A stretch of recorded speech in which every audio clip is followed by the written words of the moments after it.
The thick night heat in New Orleans clung to the air like a wet sheet. Malik Carter had just stepped away from a small family diner on St. Claude Avenue, his stomach full and his mind calm. It was supposed to be an ordinary night, just a quiet dinner with his cousin to catch up after too long. The streets were calm, traffic light, and the glow of the red traffic light reflected off the windshield of his old black sedan as he waited at the empty intersection. That calm didn't last long.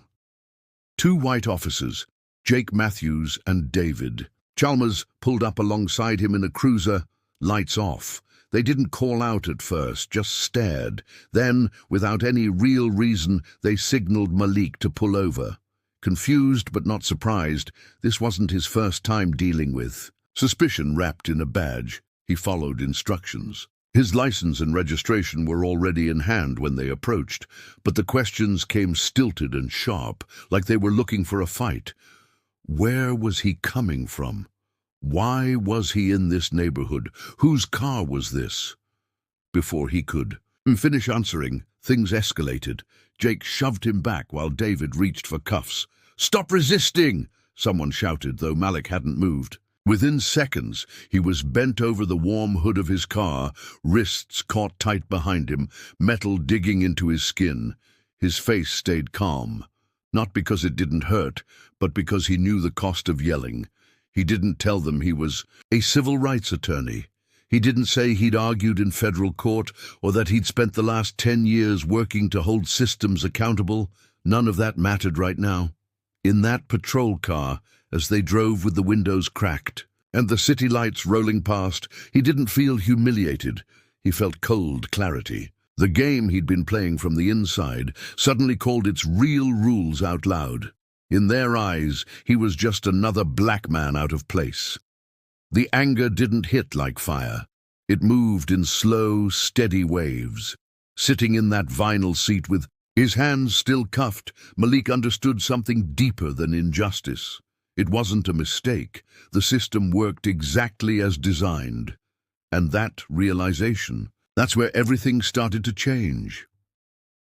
Inside the damp, narrow cell of a New Orleans precinct, Malik Carter sat on the edge of a metal bench as sweat trickled down his back. The air smelled of bleach, old concrete, and stress. The only noise was the buzz of cheap fluorescent lights overhead and the occasional cough from another cell. There were 3 other men in there, 2 in their early 20s, one older, maybe late 50s. They eyed Malik carefully, like they were trying to figure out what kind of trouble brought him in. He held his gaze low, breathing slowly, steadying himself. Everything that had happened at that traffic light played over and over in his mind. The look in the officer's eyes, the sharp command, the sound of cuffs snapping shut. His wrists still throbbed, but more than pain, there was a weight in his chest, frustration trying not to become rage. He stayed quiet. He knew this wasn't the moment to explain who he was or what he did. Not here, surrounded by strangers, and under the eye of a justice system that clearly didn't care. For now, he listened. To the guard's tone, the other men's stories, the way some names were said like warnings. Every detail, every interaction imprinted in his memory. He wasn't here by choice, but he wasn't wasting the time either. Hours passed. Nobody told him when or why it was time to go. A young officer opened the cell, looked at Malik with zero interest and said flatly, "You're free to go." No paperwork, no charges, no apology, just a release into the hot morning air. Malik didn't respond. He stepped outside, rubbed his still sore wrist, and walked back to his car. The same sedan sat under the streetlight, untouched, almost like it was mocking him. With each step, the silence pressed harder. It wasn't shame that filled him, it was purpose. Back at his apartment near Claiborne Avenue, his sister, Nia Carter, stood inside the door, arms crossed, eyes wide with worry and fury. She didn't ask what happened. She could see it on him, the disheveled shirt, the bruised pride, the quiet fire. He nodded once, then sat across from her. No need for rage, not yet. It was time for planning, time for strategy. What started in that cell wasn't ending here. It was just starting to take shape. Nia had waited all night. She refused to sleep until Malik came through that door, and when he finally did, bruised wrists and all, she didn't waste time pretending to be calm. Nia Carter was not only his sister, she was also a high school teacher and a long-time activist. In the Treme neighborhood, she'd been out in the streets long before hashtags, protest murals, or media coverage. "You're not seriously going to just let this slide," she said, standing in the middle of the living room. Arms tense, voice sharp, Malik sighed, rubbing his eyes as he dropped his keys on the small table by the door. "It's not that simple, Nia." "Oh, it is," she shot back. "You're a lawyer, Malik. Not just any lawyer. You've got a platform. You know how to fight the system, and you're just going to keep your mouth shut because what? You don't want to cause waves." He didn't answer. Truth was, she was right, and she knew it. But he also knew what came with speaking out. His face in the paper, his name dragged on talk shows, the endless firestorm of attention. He didn't want to be a symbol. Symbols don't get to rest. But Nia didn't back down. In fact, that Monday morning, while leading a history lesson at Douglas High, she flipped the script. Instead of starting the unit on civil rights, she opened the topic to something local, something recent. She asked her students to research traffic stops in their own neighborhoods, who gets stopped, why, and what the outcomes are. It didn't take long. Students raised their hands, offered stories of their uncles, cousins, even themselves. One girl pulled up a video posted the week before of someone being pulled out of a car over a broken tail light. By lunch, word had spread. One student uploaded her portion of Nia's discussion to TikTok. Another posted it on Twitter with the caption, "Even teachers tired of the BS." The momentum started to build. Malik saw the posts that night. He knew she'd push the doors open, whether he wanted them open or not. There was no undoing it. This was already bigger than him. So he sat down, opened his laptop, and started drafting a statement. If the fight was happening, then he would choose how to join it, on his own terms, and with both eyes open. The courtroom in downtown New Orleans felt tense from the moment Malik stepped inside. It wasn't the temperature, though. The marble floors and tall ceilings gave the place a chill. It was something else, something heavier, the type of quiet that feels like warning. Judge Margaret Delacroix sat behind the bench like a statue carved from stone, her every word sharp, every glance colder than the last. From the second she called the session to order, it was clear she had little patience for disruption and even less interest in hearing the defense.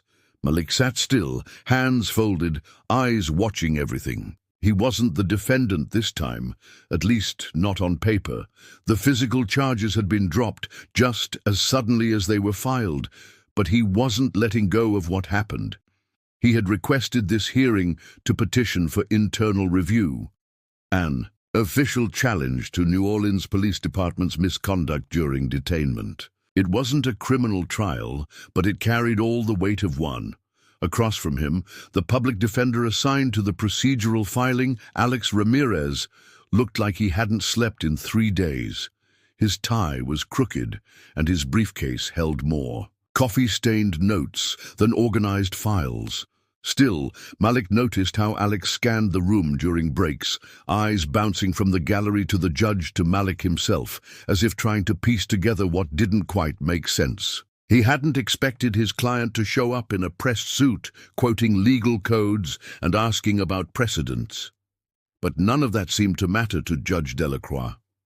She interrupted often, waved off objections with visible irritation, and declined early motions with a tone that left no room for doubt. When Malik observed her lean forward as Alex attempted to explain why the officers had ignored clear protocol, she didn't even flinch. Her decision was made before anyone stepped inside. Session adjourned and the audience cleared. Malik didn't storm out.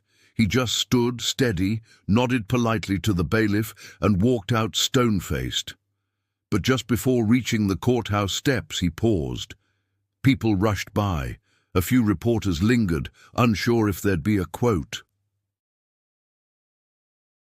Under his breath and barely audible over the traffic outside, he said, "Let the cameras roll. Because if justice wouldn't happen behind closed doors, then maybe it was time to show the whole theater.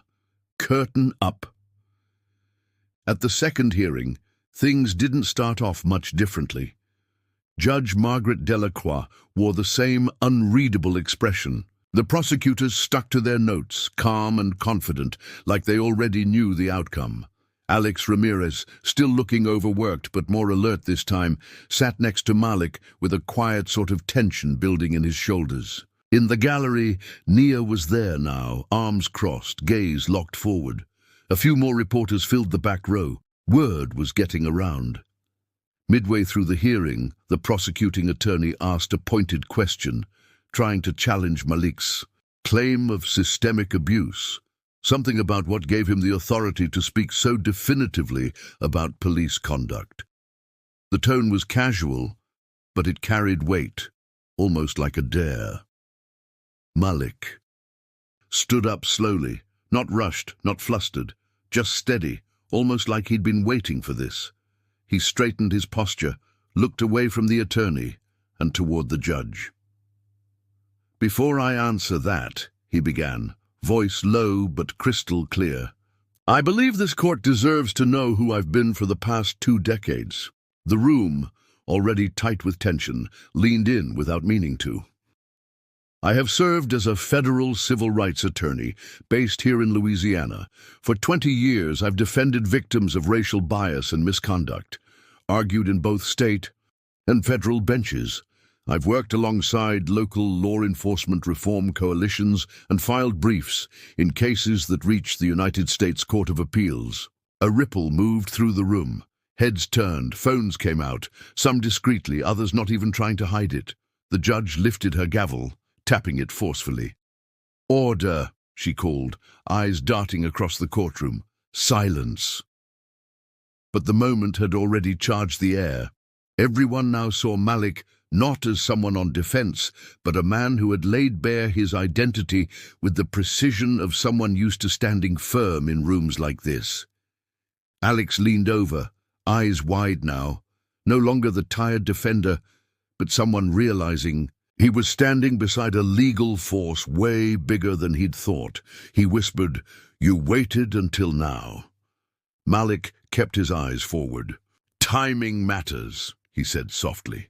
Within minutes, the video clip appeared across social media platforms, first local, then national. "Civil rights lawyer says enough," one caption read. Another, "He's been fighting this system from the inside." And now, that system had no choice but to pay attention. Less than 24 hours after Malik's courtroom testimony, the video clip exploded online. Shared first by local accounts and then picked up by major news outlets, it struck a nerve.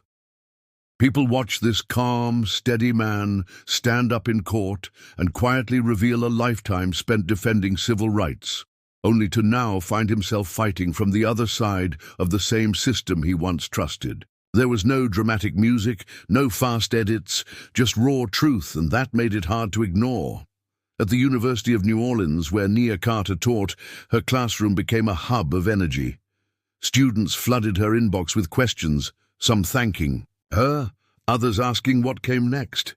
It didn't take long for those conversations to move offline. By morning, she and a handful of students had organized a teach-in at the student union. Within hours, it grew into something bigger. That Friday afternoon, hundreds marched from the university to the courthouse steps. There were professors, parents, teenagers from local high schools, and even former students of Nia's.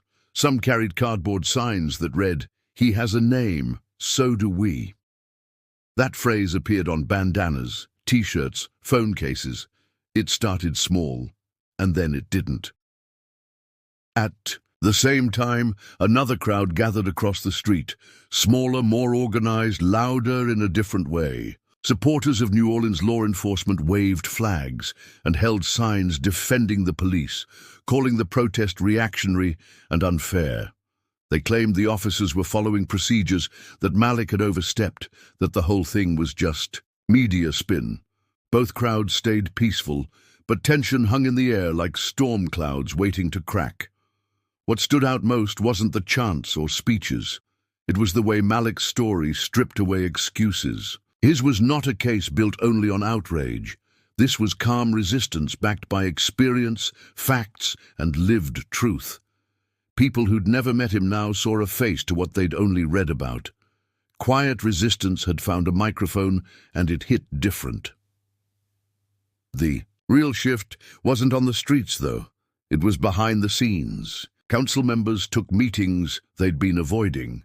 Opinion pieces ran in newspapers that usually stuck to light features, and in Judge Delacroix's chambers, blinds stayed shut. Because for the first time, silence wasn't strength. It was a spotlight, and the whole city was watching. The protests didn't fade. If anything, they grew louder, more organized, and with every passing day, the attention spread further. Local newspapers ran daily updates. Community centers held open forums, even late-night radio shows, the kind folks tune into while driving across the city, started bringing up Malik Carter's name. His video had done more than stir reactions. It cracked open conversations that had been whispered about for years, but never said out loud. Not like this. Under the pressure, the district attorney's office announced a formal review of several past cases alleging police misconduct. At first, it sounded like a gesture more than a commitment. But then certain names started repeating. Officer Brent Mallory and Sergeant Keith Randall, connected to not just Malik's stop, but 5 other recent detainments. When the body, camera footage and paperwork were pulled together, a clear pattern began to show. Each involved young black men pulled over for vague reasons, followed by quick escalation and unnecessary force. Nothing had gone public before, but when you put them side by side, the similarities were impossible to ignore. Malik watched all this unfold while trying to stay focused. His legal motions were still active, and his days were packed with paperwork and strategy meetings. But his phone started buzzing constantly, first with news updates, then with messages. Some from people he hadn't heard from in years, law school classmates, old co-workers, but most came from strangers. Parents, siblings, friends of people who had been stopped in ways that felt all too familiar. Some wrote short messages thanking him. Others sent long, personal stories describing moments of fear, silence, and helplessness. Many of them had never filed complaints or told anyone outside their family. They were worried they wouldn't be believed, or worse, that nobody would care. For Malik, reading those messages brought a quiet kind of weight. He thought back to that first night in the cell, how he'd kept to himself, absorbing everything, thinking maybe silence was safer. But now he understood something he hadn't then. People had been listening, even before he spoke. They just needed someone to spark the noise. And now that the noise had started, stepping back wasn't an option. Not for him, not anymore. Let us say, one evening, Nia Carter was cleaning up after a community meeting at the university when she noticed a new email in her personal inbox. The subject line was blank, and the sender's address was one she didn't recognize. At first, she almost deleted it. She got strange emails all the time since the protests picked up, but something about this one made her pause. When she opened it, there was no message, just attachments. She downloaded them carefully, checking for anything suspicious, and what she found made her sit down in shock. There were dozens of files, internal reports, spreadsheets, officer correspondence, all from inside the New Orleans Police Department. The anonymous sender had signed off only as Louis, but that was the only clue.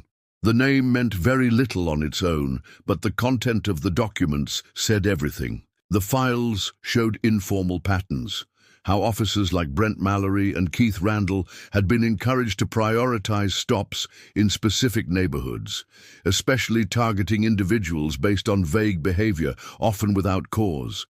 Emails between supervisors hinted at quotas, though they never used that word. It was implied, nodded at, joked about. Naya immediately forwarded the documents to Malik using an encrypted file server, heart pounding the entire time. He responded within the hour and asked to meet the next morning. By sunrise, they sat across from each other at a quiet coffee shop near City Park, scanning through page after page on their laptops. Malik said almost nothing for the first 20 minutes. Then he leaned back, shook his head and said, "We can't drop this in the news yet." Nia raised an eyebrow. "What? This could break the whole thing open." "It could," he agreed. "But if it hits the press without the context, it'll get swallowed up. People will argue it's fake or taken out of context. We need to verify the chain, make sure we've got the right people on record. No leaks, not yet." So they brought in a small network of trusted progressive attorneys. Lawyers who had worked in civil rights for years, ones Malik knew would keep quiet until the time was right. They triple-checked the metadata, confirmed the origins, even tracked down one retired officer mentioned in an old thread. Every detail mattered. Malik knew firsthand. The truth wasn't just about being told, it was about being heard clearly before the noise could drown it out. The invitation came through a local news station, a live televised panel to discuss the broader impact of the case, now that Malik's story had set off such a public firestorm. It was part of a special segment during Jazz Fest week, when New Orleans media typically highlighted civic voices and community issues. This time, the spotlight was hotter than usual. The panel would be broadcast not only across Louisiana, but also streamed nationally. The producers wanted contrasting views, and naturally they chose Malik Carter to represent the side pushing for reform. Malik's colleagues, especially from the National Civil Liberties Coalition, which he had informally worked with in recent years, advised him not to accept. They warned that the public format could reduce everything to sound bites and stagecraft. The other guest? Frank Dalton, public spokesperson for the New Orleans Police Union. Dalton was known for brushing off deeper racial issues, preferring phrases like isolated incident and narrative oversaturation. His presence alone promised tension. Even before the cameras rolled, the air backstage was thick. Dalton paced with practiced calm, nodding to producers like he owned the studio. Malik, seated quietly with a folder in his lap, remained still. No small talk, no phone in hand. As the broadcast started, the moderator walked a careful tightrope, introducing both men as dedicated voices on their respective sides. Dalton opened with practiced lines, talked about duty, danger, and the burden law. Enforcement carried. Then came the predictable deflections. The data was skewed, the media sensationalized. The real story was respect for authority. Then it was Malik's turn. His voice was steady. He didn't come for a fight. He came to teach. He didn't just throw numbers onto the screen. He walked the audience through the real stories behind them. Teenagers handcuffed for walking home from school. Veterans stopped on their own porches. He explained how race shaped perception long before anyone put on a badge, and how silence had allowed patterns to fester. He ended quietly with a personal note. Before I ever spoke up, I trained officers on how to handle rights with care. I coached young black men on how to survive a stop. I've lived both sides. So when I say this system needs to change, understand, I don't say that lightly. The room was still for several seconds. No applause, no coughs, just heavy, charged quiet. Sometimes silence is the loudest response of all. 3 days after the televised debate, things took another unexpected turn. Malik Carter had just finished a late meeting with his legal team when his phone buzzed with a voicemail from a reporter he vaguely knew. The message was short. "You need to see this. Call me back now." At first he hesitated. By now he was used to tip-offs and rumors floating in from every angle, but this one was different.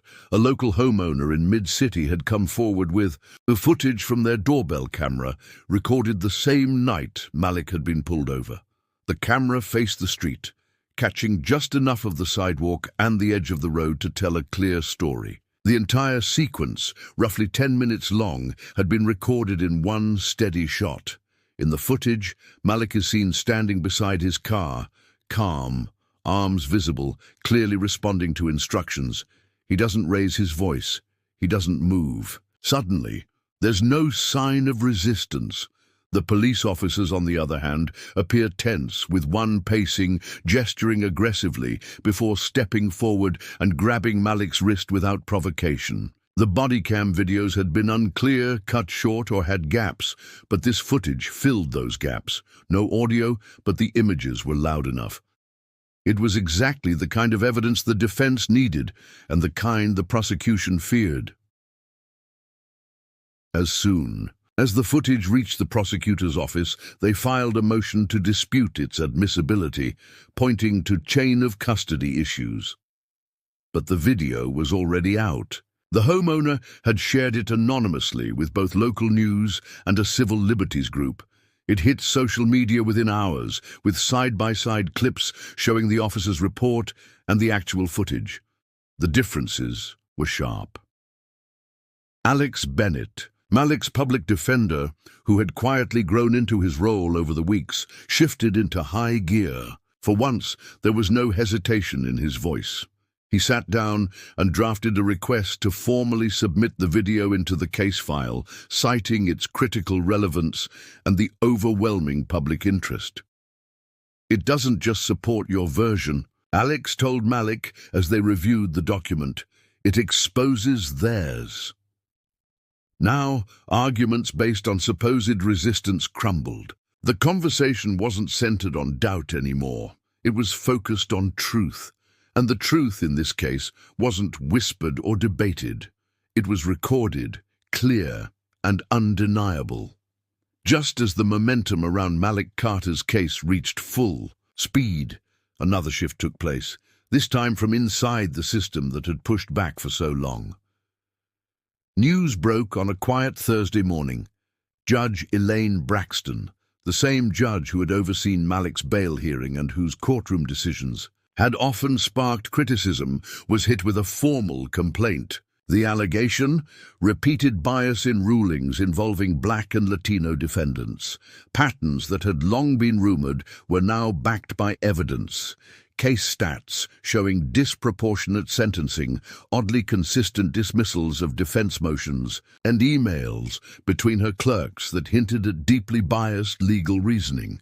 The complaint came from inside.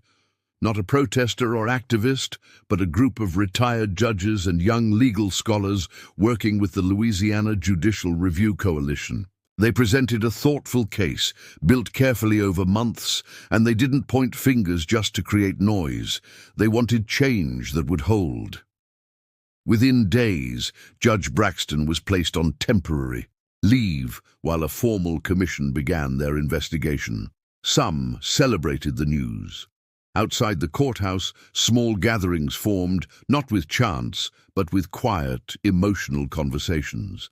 To most of the community, the judge's removal, however, temporary, was more than a punishment. It felt like confirmation that the system, usually so immovable, had soft spots that pressure could reach. For once, state power seemed to admit its own fault, even if just for a moment. But to Malik, watching all of it unfold from the other side of camera flashes and statements, it didn't feel finished. "People keep calling these moments wins," he said to Alex as they walked past the courthouse steps. "But wins aren't enough if the rules stay the same." He wasn't interested in taking down systems just to walk away from their ruins. Malik didn't want destruction, he wanted architecture. New rules, better ways to protect rights before damage happened. Symbols were easy to celebrate, but they faded fast. A mural here, an apology there.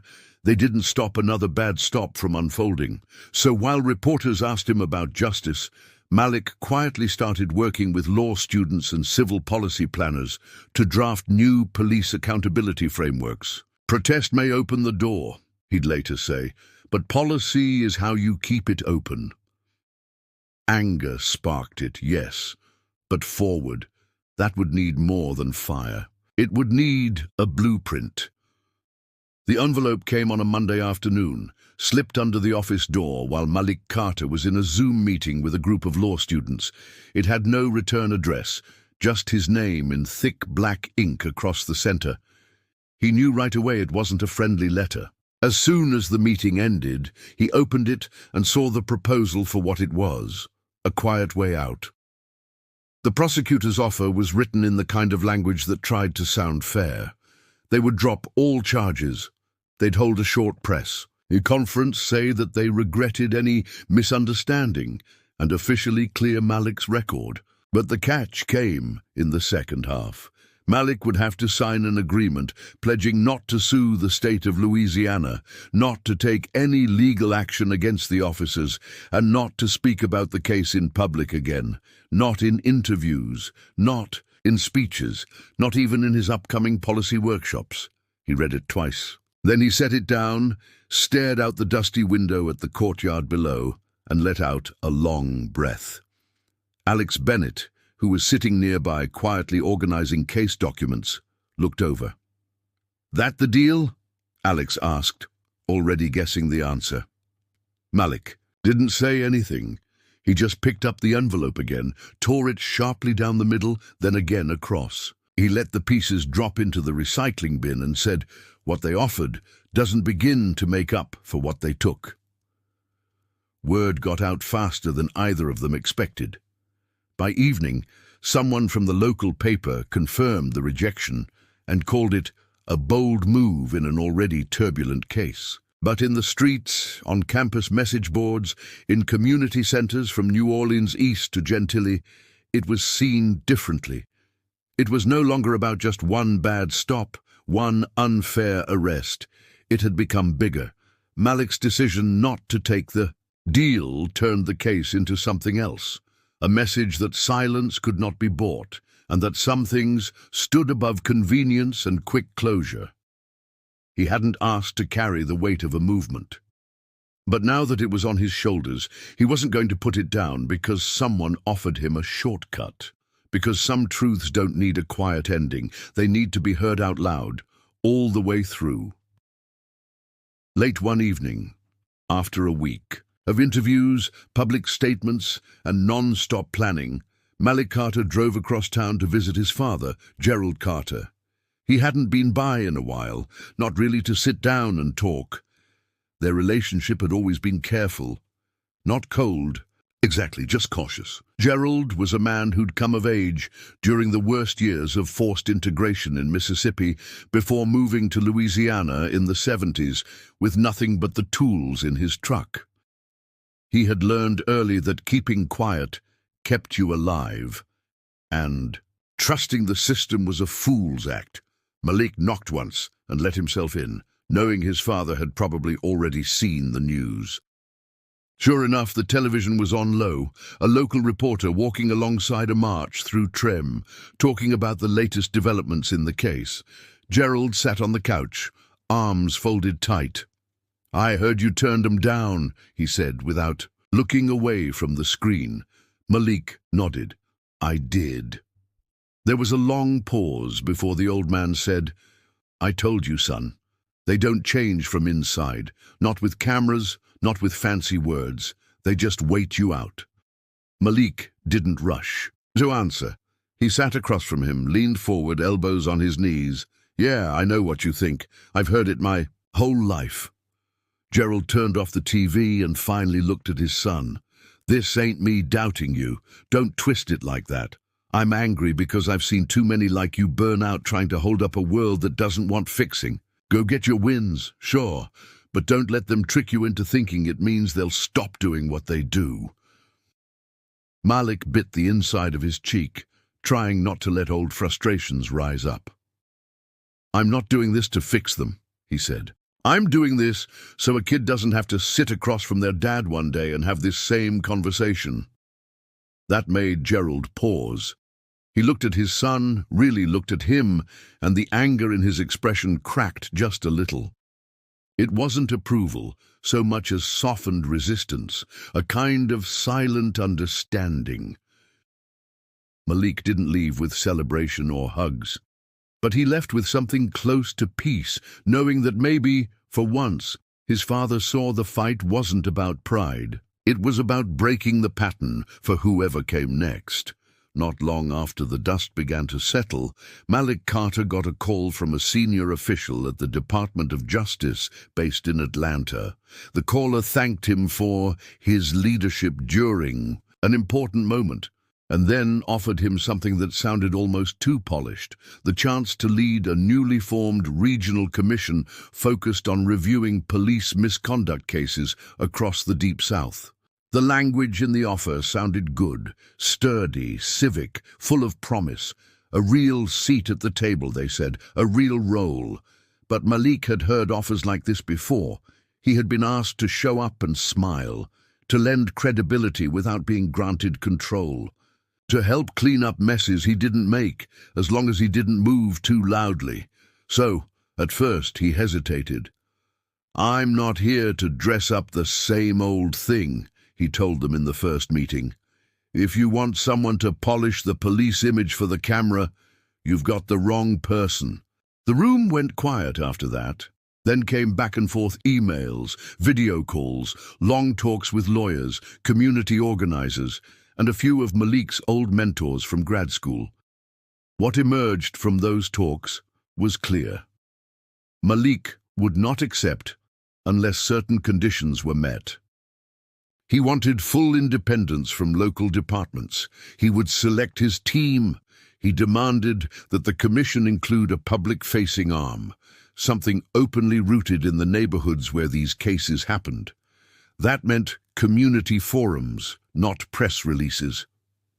It meant volunteer defense lawyers, real legal help for people too often pushed aside, and a place where everyday folks could speak and be heard without permission. "When we review a case," he said, "we're bringing the streets into the meeting. This can't be a boardroom exercise." After some resistance and more negotiating, the agency agreed. They didn't love it, but they saw where the momentum was heading, and it wasn't with more silence. So, slowly, the project began to take shape. First a messy draft document, then startup funds from a few non-profits. Local activists signed on when they realized it wasn't another closed-door panel. It wasn't perfect, not even close, but it was real. And for the first time, Malik wasn't just responding to a system, he was building part of a new one, piece by piece, on his terms. 2 months into Malik Carter's new role on the commission, the case that started it all took yet another turn. Officer Ryan Mitchell, one of the officers named in Malik's original complaint and the most publicly quiet during the entire scandal, filed for a plea deal. Word came through the legal channels fast. He was offering to cooperate in exchange for reduced charges and partial immunity. It caught nearly everyone off guard, even his own legal team. Within 72 hours, Mitchell gave a full deposition before investigators. He named names, officers, supervisors, even 2 assistant chiefs. He turned over call logs, training memos that had been shredded but recovered in digital form, and internal chat transcripts that suggested coordinated pushes to silence civilian complaints. His testimony painted a picture much worse than people expected. Patterns of racial profiling weren't just tolerated, they were encouraged. Department heads had dismissed it as statistical realities, and for the first time, someone from the inside was saying it outright, on record. The news blew through New Orleans like a summer storm. Protests flared up again, not in chaos, but with even clearer purpose. The police department was placed under full state-level audit. Multiple officers were suspended. Some resigned before questions even reached them. Malik sat in his office late that night, the deposition transcript heavy in his hands. Alex Bennett, now helping coordinate the commission's legal strategy, leaned on the doorway, watching him. "You were right," Alex said quietly. "About all of it." But Malik didn't move. He kept staring at the page, eyes locked on a section listing dates and cases tied to unreported stops, concealed body cam recordings, and false charges. He recognized some of the names. He had met some of the families. Others had been buried in paperwork, just more files in tall stacks that no one paid attention to until now. He didn't feel like celebrating. Instead, he felt a kind of weight that he couldn't quite shake. For every confirmed abuse, there was a face he couldn't forget. People who never had a camera rolling, people who didn't make it on the evening news, or who didn't survive to see their name cleared. For Malik, this truth didn't bring closure. It brought mourning. The win was real, but it came with a heavy cost, a long list of harms that no ruling could undo. In the weeks that followed Officer Mitchell's deposition, something Malik Carter had always hoped for, but never truly expected, began to unfold. The system, long held together by silence and fear, started to come apart from the inside. His commission's phone lines were no longer quiet. Every day brought calls and emails from people who had once stayed mute, who now found the courage to speak. Some told stories from a few months ago, others from years back. Stories that had lived in the cracks for too long, buried under shame, threats, or disbelief. But it was at the Freedom Voices Forum, an annual community gathering usually focused on voter engagement and housing rights, where the change became impossible to ignore. That year, the event turned into something else entirely. On a stage set up at Armstrong Park in the heart of New Orleans, a group of mothers stepped forward. Each woman wore a white T-shirt with the face of a son or daughter faded slightly from years of wear. Kids who'd been arrested, assaulted, or had their lives turned upside down by wrongful charges. Many of those cases had never made headlines. One by one, they shared stories that had never been heard in public. One mother, Carmen Lewis, spoke about her son, Deshaun, who spent over 2 years in Angola before charges were quietly dropped. Another, Teresa Boyd, described the night her daughter Samantha was held for questioning without access to a lawyer. Never charged, but deeply changed. As their voices filled the air, no one looked away. There were no loud chants, no fists raised, just full, steady voices telling truths that could no longer be ignored. Not far from the stage, Nina Franklin, an activist, music teacher, and longtime friend of Malik, organized a candlelit vigil to follow day's end. As the sun lowered, people gathered along Rampart Street, lighting candles and humming old spirituals. They weren't voices of sorrow alone. They were voices of certainty. Up and down the block, people began saying the names they had never said out loud before. Names from court papers, from body cam footage, from memories too painful to revisit until now. These names were not whispered as victims, but spoken as full people who had mattered. And in that moment, what had started as one man's fight became something shared. Not broken, not grieving, just absolutely present, and finally, fully heard. It was a Thursday night when Malik Carter finally found himself alone, back in his own apartment, with no meetings, no calls, and no urgent emails waiting. The place looked the way it always did after a stretch on the road. Clothes still in the suitcase, mail stacked on the counter, dishes untouched in the sink. He didn't bother cleaning anything up. He just dropped down onto the old couch by the window and turned on the television. The news was running a segment on the restructuring of the New Orleans Police Department, new oversight policies, and community partnerships now being called a model for the region. Malik's photo popped up near the anchor's shoulder, followed by a clip of him speaking on the Commission's first public report. Viewers were calling in with support. The story had gone national. Papers from Chicago to Los Angeles were writing about it like it was something brand new. He watched it all in silence. The screen lit up with celebration, but Malik just sat still. Even the dog next door, always the first to bark at any sound, was quiet. Truth was, he wasn't nervous, he wasn't scared. He just couldn't sleep.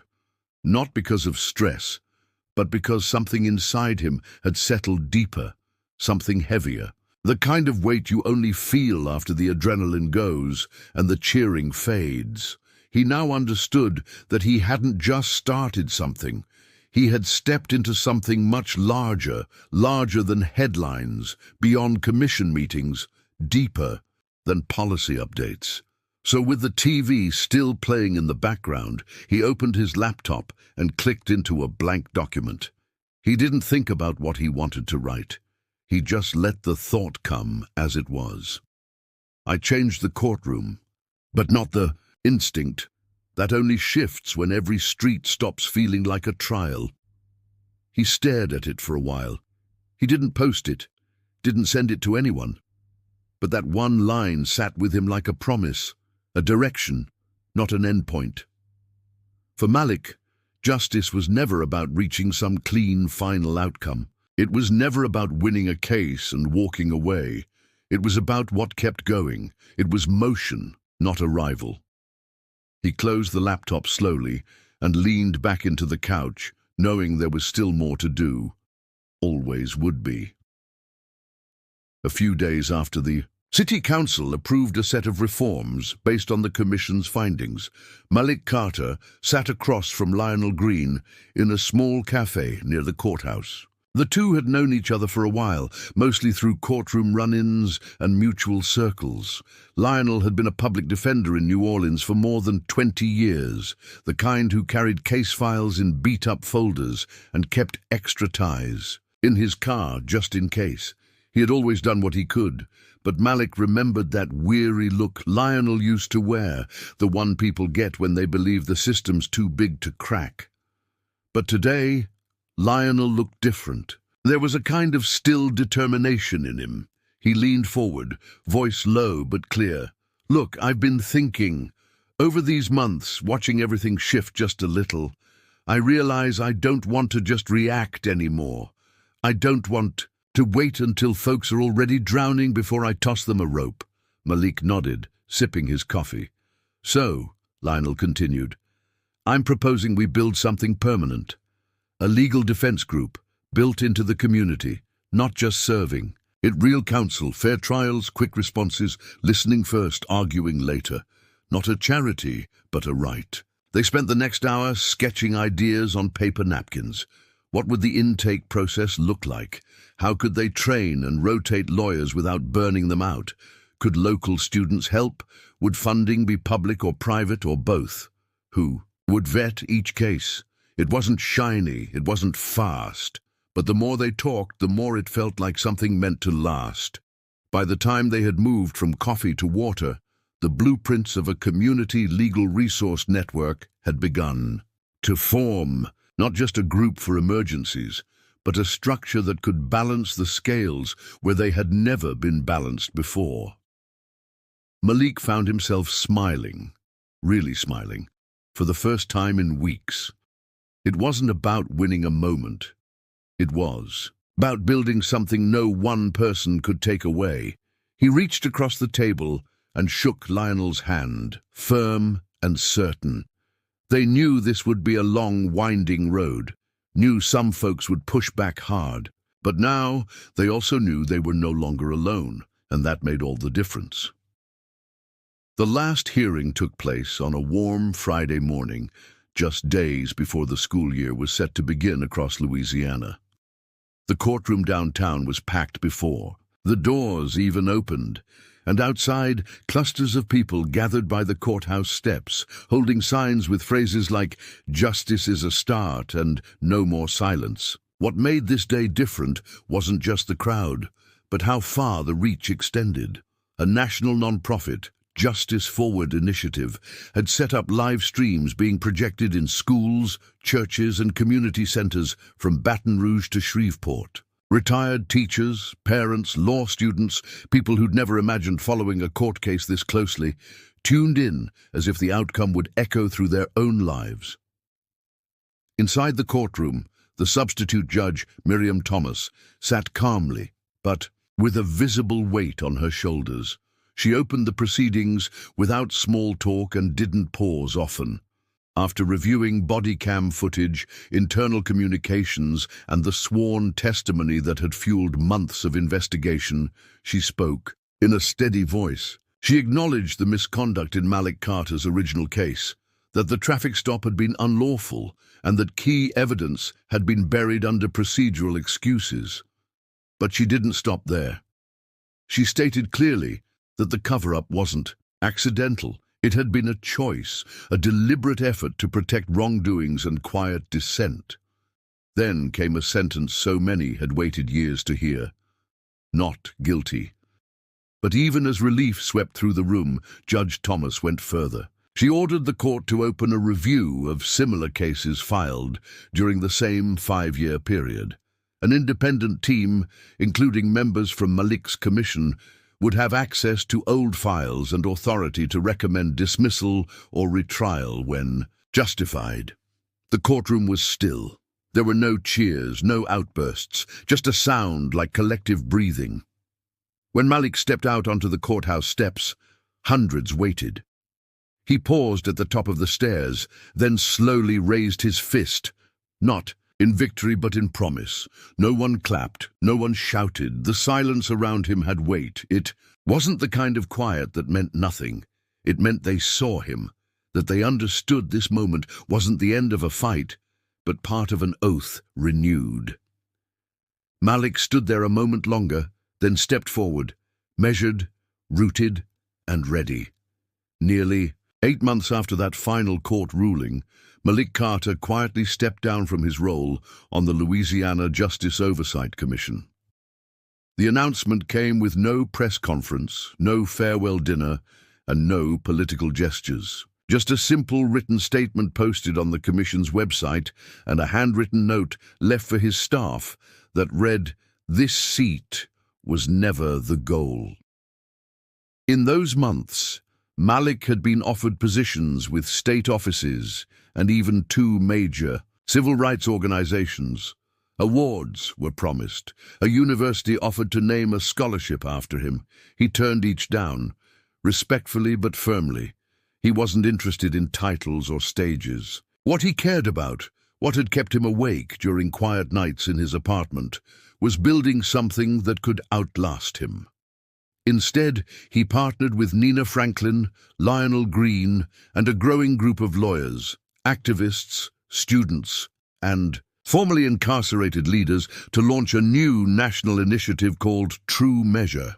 It wasn't just a non-profit. It was a multi-layered project focused on reviewing and repairing past criminal cases, prioritizing those affected by racial disparities in sentencing and prosecution. Unlike most think tanks or legal non-profits, True Measure would be partly shaped by the communities it served, with rotating advisory boards in every state. They organized conversations in cities like Atlanta, Detroit, and Oakland, created toolkits for everyday people to request case reviews or advocate for those still fighting inside. Within the first 6 weeks, over 300 families reached out. To mark the launch, they held a small ceremony in Congo Square, at the edge of Louis Armstrong Park in New Orleans. It wasn't flashy, mostly folding chairs, a makeshift podium, and a crowd of locals gathered under trees. The wind was warm, the kind that comes before rain. Malik stepped up to the mic, took a quiet look at the people in front of him, and spoke simply. "I can't promise this'll never happen again. But I know one thing. This time, the system sees us. We're here, we're ready, and we won't be silenced again." The applause that followed wasn't loud because of fame or reputation. It grew from something deeper, not for what Malik had become, but for what he dared to uncover and who he had never stopped being.